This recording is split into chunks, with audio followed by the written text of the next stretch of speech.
Bonjour à tous, c'est Cardia Sensei, votre présentateur d'anime préféré. Je le sais, ne mentez pas. Aujourd'hui, j'avais envie de faire une vidéo un peu, même totalement différente de ce que j'ai l'habitude de faire sur la chaîne, c'est-à-dire des présentations d'anime, parce qu'une idée m'est venue et que ça m'amusait de le faire. Ouais, en vrai, je fais ça depuis une semaine et entre l'écriture et le montage, ça m'a pris des heures. Mais faisons comme si tout était spontané. Ok, évidemment, vous savez tous ce qu'est un isekai, je suppose. Non? Bien que j'ai mentionné ce terme plusieurs fois dans mes vidéos, il est possible que certaines personnes ne connaissent pas ce genre d'anime, malgré le fait qu'il soit devenu outrageusement populaire ces dernières années. En fait, si, vous connaissez tous au moins un anime isekai, mais vous ne savez peut-être tout simplement pas que ça s'appelait comme ça. Vous connaissez Sword Art Online? Évidemment que vous connaissez Sword Art Online. Eh bien vous connaissez le genre isekai. Isekai signifie monde parallèle en français, et même si au début il n'y avait pas vraiment de mots pour définir un anime comme SAO dans lequel le protagoniste se retrouve transporté dans un autre monde, il y en a maintenant un, étant donné que beaucoup d'animés le mettent directement dans leur titre maintenant. Re:Zero Kara Hajimeru, Isekai Sekatsu, Isekai Shokudo, et j'en passe. Et tout animé dans lequel le protagoniste est envoyé dans un monde parallèle est un isekai. Vous commencez à comprendre à quel point ce genre d'anime a explosé ces dernières années, surtout depuis Sword Art Online en fait. Et il a pris encore plus d'importance avec l'augmentation du nombre d'animés adaptés de light novel qui sont très souvent des isekai. C'est pourquoi, vu que c'est devenu un genre à part comme le school life ou le shonen, que j'ai trouvé intéressant d'en analyser les codes plus en profondeur, même si tout le monde les connaît déjà plus ou moins. Disons que nous faisons juste un guide sur comment faire un anime isekai.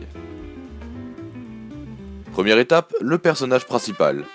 Alors, pour commencer, il vous faudra un héros. Pas un héros qui respire la classe, qui a du caractère, des ambitions, des envies et une véritable identité. Non, le héros d'isekai est bien plus basique que ça. Prenez n'importe quelle personne asociale ou ayant un peu de mal à se faire des amis, qui passe ses journées à jouer aux jeux vidéo ou à regarder des animés, et vous avez le parfait personnage principal. En fait, le héros d'isekai, c'est vous. Oui, vous, le branleur sans avenir qui perd son temps à regarder mes vidéos alors qu'il pourrait travailler pour avoir de meilleures notes. C'est une des raisons qui fait que le genre isekai a autant marché également. Le héros d'un isekai est fait exprès pour que le spectateur s'identifie très facilement à lui. C'est souvent pour ça que les héros dans ce genre d'animé ont tous la même tête et que je me plains de voir Kirito partout maintenant. Je hais Kirito. Bon alors, prenez un adolescent random d'environ 16 ans, pas majeur ou pas vieux pour qu'il puisse se taper des lolis sans avoir de problème avec la loi, et vous avez votre héros. Cependant, ce n'est pas de lui dont on se souvient lorsqu'on parle d'un animé isekai avec ses potes, puisqu'en soi, le héros, on s'en fout un peu. Non, le plus important, ce sont les personnages secondaires.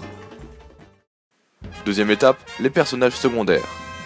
Est-ce que vous vous souvenez du nom du héros du 346e anime isekai que vous avez regardé? Non, parce que le héros n'est pas important. Un autre critère de l'isekai qui est primordial à intégrer pour faire une bonne œuvre est le fait que votre héros, malgré le fait que ce soit un otaku asocial sans rien d'attirant, aura dans le monde dans lequel il va être transporté une aura qui va attirer à lui toutes les filles qu'il va rencontrer, et qu'il fera se constituer au fur et à mesure des épisodes un véritable harem. Le harem est bien plus important que le personnage principal, puisque c'est sur ce point que sera définie la personnalité de votre animé. Rem, Asuna, Shiro, ce sont les figures iconiques des animés isekai, bien devant les personnages principaux, puisque c'est devant les filles du harem que le spectateur, aussi asocial que le personnage principal, va se faire plaisir. Et là, vous pouvez y aller à fond. Des grandes, des petites, des jeunes, des vieilles, des blondes, des brunes, des rouges, des vertes, des bleues, des lolis, des bien fournis, des foris, des maids, des tout ce que vous voulez. Et plus c'est original ou mignon, plus vous avez de chances de vous démarquer des autres animés. On ne dirait pas, mais le chara-design des personnages secondaires est très important, et je ne le dirai jamais assez. Alors lâchez-vous et faites ce que vous voulez. C'est le but, puisque vos personnages secondaires auront pour objectif de faire le plus possible bander le spectateur, avec leurs apparences en premier lieu, et avec leurs actions. Vous voulez faire une maid mecha avec des canons dans le dos? C'est possible.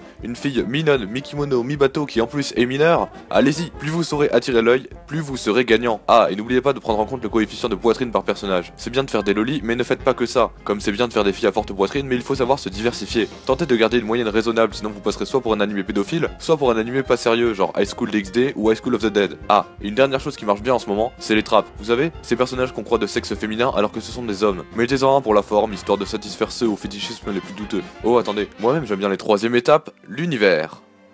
Alors, pour l'univers, c'est comme le personnage principal, c'est pas vraiment ce sur quoi vous allez passer le plus de temps. Un petit conseil, prenez votre RPG préféré et adaptez-le à la sauce animée, c'est comme ça que ça fonctionne. Mettez des mages, des guerriers, des monstres, des donjons, même un système de niveau si ça vous fait plaisir. Après tout est possible, mais il faut que ça ressemble à un jeu. Comment ça vous voulez faire un isekai original? Personne ne veut faire ça. Ne perdez pas de temps à développer un univers complexe de géopolitique ou de royaume. Tant qu'il y aura des boobs et des combats, le spectateur sera content. Quatrième étape, le scénario.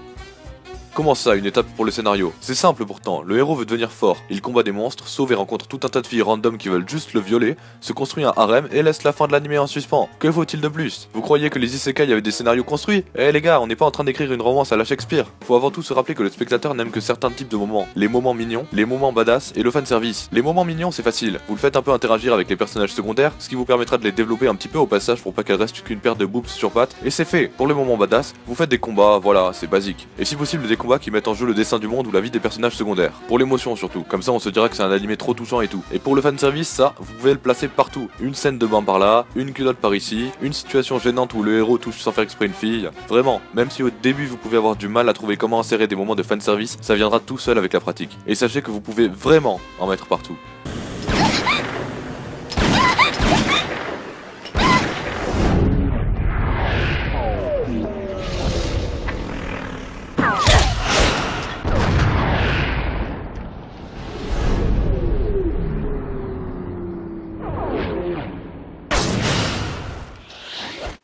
Cinquième étape. Attendez, y a pas de cinquième étape en fait. On a tout fait. Ouais, faire un anime isekai générique, c'est pas très compliqué, vous savez. Ici, pas de scénario complexe, pas de développement de personnages, pas de message philosophique engagé. Vous êtes juste là pour espérer percer parmi la centaine d'animés identiques aux vôtres et pour vendre des doujin hentai et des tas de produits dérivés une fois que vous aurez de la notoriété. Bien sûr, ça dépendra de la chance que vous aurez à vous faire voir par le public, mais dans les grandes lignes, c'est ça. Plus sérieusement, je pense que vous avez déjà dû le comprendre, mais cette vidéo est humoristique. Je sais bien que faire un animé, aussi nul soit-il, est un peu plus compliqué que ça et que ça coûte des centaines de milliers d'euros. J'en ai juste un peu marre de voir toujours la même chose émerger en termes d'isekai alors qu'on pourrait faire beaucoup mieux, et certains animés comme No Game No Life, Re:Zero ou Konosuba nous l'ont déjà prouvé à maintes reprises. Alors pourquoi les studios s'acharnent encore à sucer ce style qui commence à s'essouffler? Je ne le sais pas plus que vous malheureusement, mais on n'a pas d'autre choix que de voir passer chaque saison quelques isekai parmi les nouveaux animés, et c'est vraiment dommage de voir que personne ne cherche à approfondir véritablement ce genre en changeant quelques paramètres de tous les codes que j'ai cités. Pourquoi pas un monde différent plutôt qu'un monde de RPG fantastique? On est loin de manquer de ressources, il faudrait juste réfléchir un peu. Pourquoi pas un personnage d'un autre monde transporté dans le nôtre? Je suis sûr qu'il y a moyen de faire une bonne comédie. Oh, et maintenant que j'y pense, Kobayashi-san no Maid Dragon est un animé comme ça, et s'il est excellent, c'est pas pour rien. Il y a plein de possibilités pour être original, mais avec tous les animés qui sont sortis de ce genre, on a fini par avoir des codes comme pour un peu tous les autres genres. Bien sûr, je sais que ça vient d'une volonté de copier ce qui marche, et ce qui a marché, en l'occurrence, c'est Sword Art Online, un personnage gamer comme nous, transporté dans un monde de RPG et entouré d'un harem. Et en voulant reproduire ce schéma, les auteurs ont fini par dresser les règles d'un genre que l'on peut maintenant reconnaître et qui peut difficilement nous surprendre. Évidemment, il y a eu des exceptions qui ont surpris le public et qui ont très bien marché pour cette raison, mais il ne faut pas se leurrer, nous avons fait le tour de ce genre, et c'est pour ça qu'il commence un peu à mourir. Il suffit de voir à quel point les isekai classiques d'aujourd'hui ne marchent plus autant qu'avant. C'est pour ça que j'espère qu'en suivant mes conseils, vous créerez le parfait animé générique que tout le monde regardera, si on était en 2013 bien sûr.